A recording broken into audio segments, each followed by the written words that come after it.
ឥឡូវទើបខ្ញុំដឹងថាហេតុអីហួតទៅហួចូលចិត្តផឹកសាស្លឹករស័យខូម្ល៉េះពីព្រោះស្រានេះមានរសជាតិស្រទន់ហើយធំក្លិនស្លឹករស័យផឹកឲ្យបំបត្តិទុក្ខមួយពេលនេះ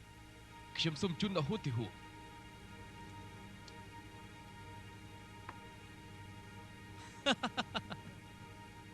លោកឯងសាច់ស្អីខ្ញុំសាច់អីមិនចេះផឹកស្រាប់បែបនេះទេក្លិនក្រអូបស្លឹករស័យអ្នកណាក៏ផឹកដឹងដែរពុំនោះទេមិនមានឈ្មោះអញ្ចឹងទេអ្វីដែលហួតទៅហួចូលចិត្តគឺចិត្តហឹលដែលបង្កប់នៅក្នុងស្រានេះពេលផឹកទៅវានឹងឈាមបរោះលាយចូលគ្នាក្លាហានចនិចដូច្នេះស្រាស្លឹករស័យ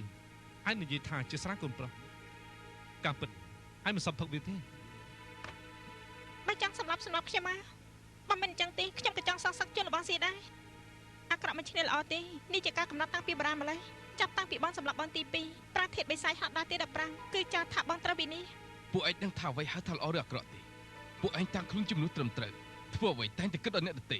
ចំណែកយើងជំនួសអាក្រក់ធ្វើអ្វីតាមអំពើចិត្តមិនដែលគិតគូរដល់អ្នកដទៃគឺមានសេរីភាពខ្លាំងណាស់ទោះជាមិនអាចមានសេរីភាពក៏យើងគ្មានការស្ដាយក្រោយដែរគ្មានការស្ដាយក្រោយព្រោះតែពាក្យនេះបានជាឯងធ្វើអ្វីតែងតែប្រាជ័យមួយជីវិតឯងក៏បានឃើញហើយប្រជាជននៅខាងក្រៅដូចឆ្កែអញ្ចឹងពួកគេបានផឹកថ្នាំពឹសទេវតា18អង្គរបស់ CE ដែលសម្ដេចព្រះគ្រូសៀហឹលផ្សំដោយផ្ទាល់ដៃក្រៅពីខ្ញុំនឹងសម្ដេចព្រះគ្រូអត់មានអ្នកណាអាចបន្សាបបានទេបើពួកឯងចង់ជួយពួកគេត្រូវធ្វើការផ្លាស់ប្ដូរជាមួយយើងទេវតា8អង្គប្រថ្នាំពឹសដល់សាហាវបើចង់បានថ្នាំបន្សាបមានតែអ្នកប្រើពឹសទើបដឹងបន្ទាប់ពីផឹកថ្នាំនេះហើយអ្នកត្រូវពឹសមិនត្រឹមតែមានកម្លាំងទេអាចជាជំងឺគ្រប់មុខទៀតផងតែបើឈប់ផឹកក្នុងរយៈ3ថ្ងៃនឹងមានការឈឺចុកចាប់ពិបាកទ្រាំខ្លាំងណាស់ព្រោះថាថ្នាំនេះពួកគេអាចបង្វេងស្មារតីប្រែក្លាយដូចជាសត្វធានអញ្ចឹងម្នាក់បង្វេងបង្វាន់លែងដឹងអ្វីទាំងអស់ទេវតា18អង្គមិនមែនជាពឹសធម្មតាទេវាជាពឹសម្យ៉ាងដែលអាចធ្វើឲ្យមនុស្សសប្បាយធ្វើឲ្យមនុស្សខ្លាចជាដូចសត្វអញ្ចឹងចេះរស់ស្គាល់កលៈទេសៈលោកហើយចុះយើងធ្វើអីយើងចង់ឲ្យលឺរបស់ម្យ៉ាងយើងរបបដែរគឺក្បាលប្រកូនណា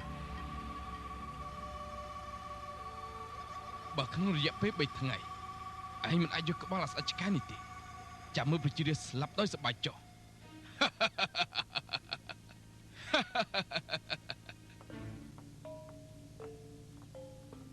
ស៊ឺយើងខ្លាចជាបិសាចកំណាចដល់ពុតប្រកបចូលឡើងហឹកប្រកូនណាចង់ជួបលោកប្រកូនអ្នកខ្លះចង់បានបុណ្យស័ក្តិបន្តិចបន្តួចខំរៀនសូត្រអស់10ឆ្នាំតែចំណែកលោកមន្ត្រីឈឺវិញទុកបុណ្យស័ក្តិដូចជាដេញអញ្ចឹងចូលចិត្តដើរហើរដោយសេរីភាព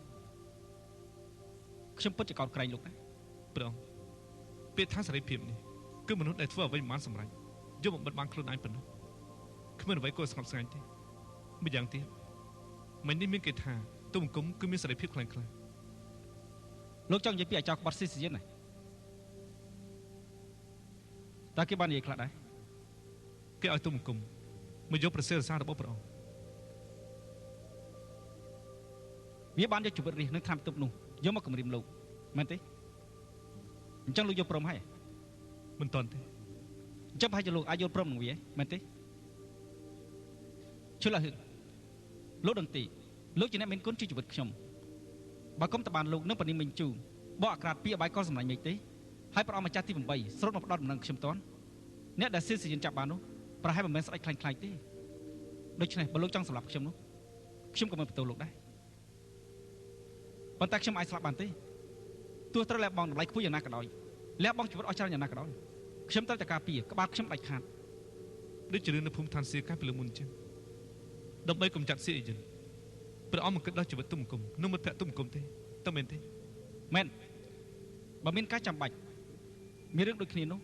ខ្ញុំនឹងធ្វើម្ដងទៀតនេះគឺជាវិធីដឹកនាំនគរមែនទេលោកគួរតែដឹងឯងពេលនេះក្នុងនគរហាក់ដូចជាស្ងាត់ល្អណាស់ប៉ុន្តែតាមពិតពុពេញអគ្រោះថ្នាក់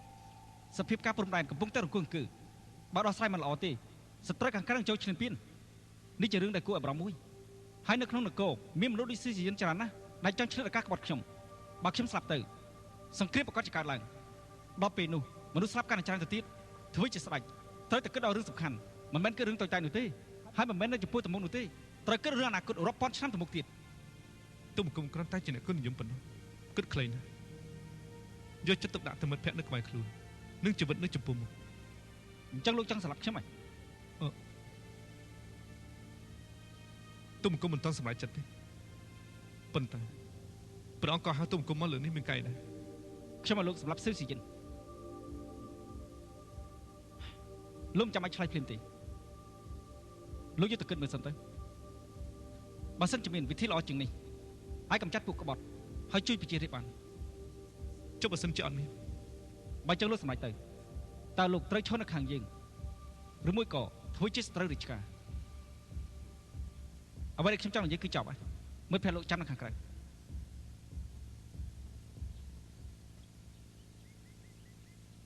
លបងឈូខ្ញុំស្មានថាលេងបានជួបមុខបងទៀតហើយខ្ញុំសើបដឹងហើយថ្នាំទេពគឺថ្នាំពលទេវតាទាំង18អង្គមានតែអ្នកផ្សំថ្នាំនេះទើបដឹងពីវិធីប្រសាពើ ខ្ញុំដឹង លបងឈូបកូនណាស់ហើយលបងមកមានកាយដែរ បកូនណាឲ្យបងសម្រាប់ស៊ីស៊ីវិន បងមិនយកព្រមនឹងត្រង់ទេសេស៊ីយិនប្រកាសជាត្រូវសម្លាប់លបងឈូហេតុអីបងមិនយកព្រមនឹងព្រះអង្គពីព្រះសេស៊ីយិនឲ្យលបងឈូសម្លាប់ព្រះអង្គវាសំអាងលើអីដែលមិនឲ្យលបងឈូធ្វើអញ្ចឹងគឺសំអាងលើប្រជារាស្ត្រដែលផឹកថ្នាំទាំងនោះអញ្ចឹងពួកយើងចាច់ចេះព្រះរាជធានីសិនទៅចាំរំជប់អាយទេប្រសើរនៅទីនេះធ្វើអ្វីក៏ដូចតែគេតាមដានអញ្ចឹង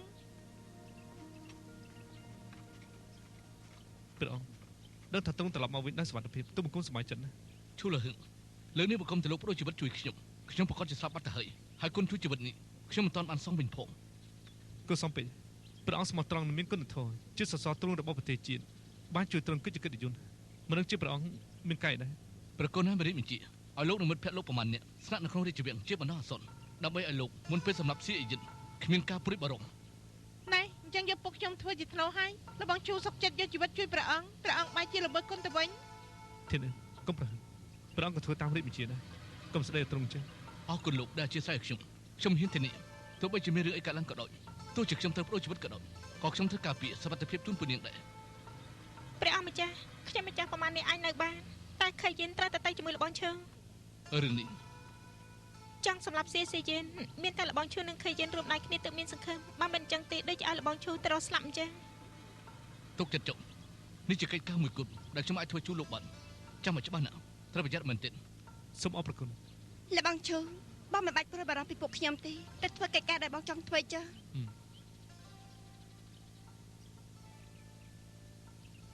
លោកបងជួនមកទទួលពួកនាងត្រូវប្រយ័ត្នផង 飞鸟说你从冬天经过，冬天没有叶落，雪地很寂寞。听飞鸟说你从海上经过。